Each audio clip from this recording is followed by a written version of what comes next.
আমি Greenidge book of ওয়ার্ল্ডে নাম লেখানোর জন্য অ্যাপ্লিকেশন দিয়েছিলাম, ফিও দিয়েছিলাম।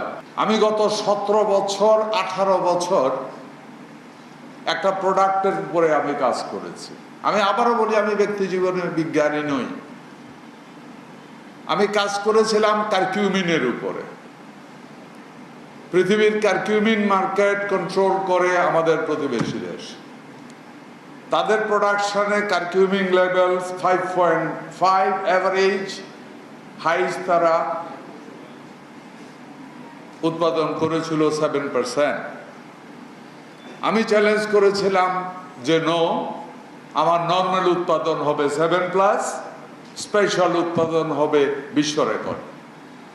আমার 17-18 বছর সময় লেগেছে। আমার লোয়েস্ট কারকিউমিন 8.5, হাইস্ট কারকিউমিন 90। আমি গ্রিনিস বুক অফ ওয়ার্ল্ডে নাম লেখানোর জন্য অ্যাপ্লিকেশন দিয়েছিলাম, ফিও দিয়েছিলাম। এরা বলে যে না, এটা তো তুমি কমার্শিয়াল পারপাসে তোমার দেয়া যাবে না। দুর্ভাগ্য। আমি যা বুঝাতে চাচ্ছি, বাঙালিরা সত্যি লেগে থাকতে পারে। বাঙালিরাই প্রথম রিমোট কন্ট্রোল হেলিকপ্টার বানিয়েছিল। বাঙালিরাই হাইস্ট বিল্ডিং এর আর্কিটেকচারও ছিলেন। আমরা সেই বাঙালি, সেই জিন আমাদের মধ্যে। কৃষক তার উৎপাদিত পণ্যের ন্যায্য দাম পাচ্ছে না, নাম্বার 1। নাম্বার 2, ভোক্তা সঠিক দামে পণ্য কিনতে পারছে না। 3,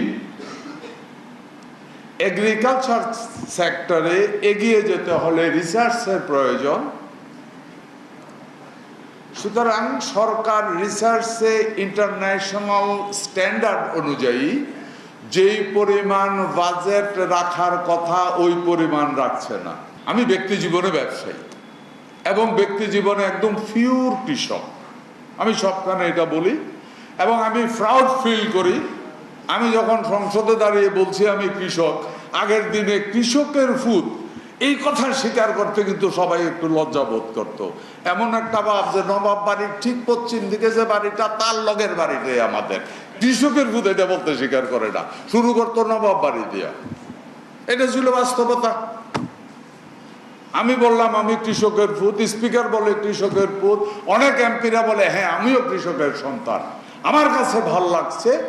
আসলে এই দেশের 75 থেকে অঞ্চলভেদে 90% মানুষ কৃষকের সন্তান, কিন্তু কৃষি কাজ যারা করে তারাই এতই নির্যাতিত, অবহেলিত ছিল, যার কারণে কৃষকের সন্তান হিসাবে পরিচয় দিত সে খারাপ ফিল করত।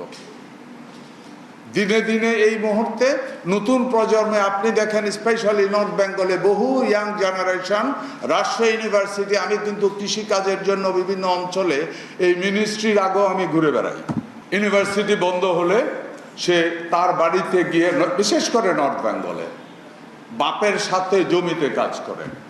আগে একটু গোপনভাবে করত, এখন ওপেনলি বলে যে হ্যাঁ আমি ইউনিভার্সিটিতে অমুক ডিপার্টমেন্টে অনার্সে পড়ি, ছুটি পেলে কি করো, বাবার সাথে জমিতে কাজ করি। এটা বলতে কেউ ঘৃণা বোধ করে না। তার মানে কৃষকের দিন এগিয়ে আসছে, কৃষক সম্মানের জায়গায় চলে যাচ্ছে।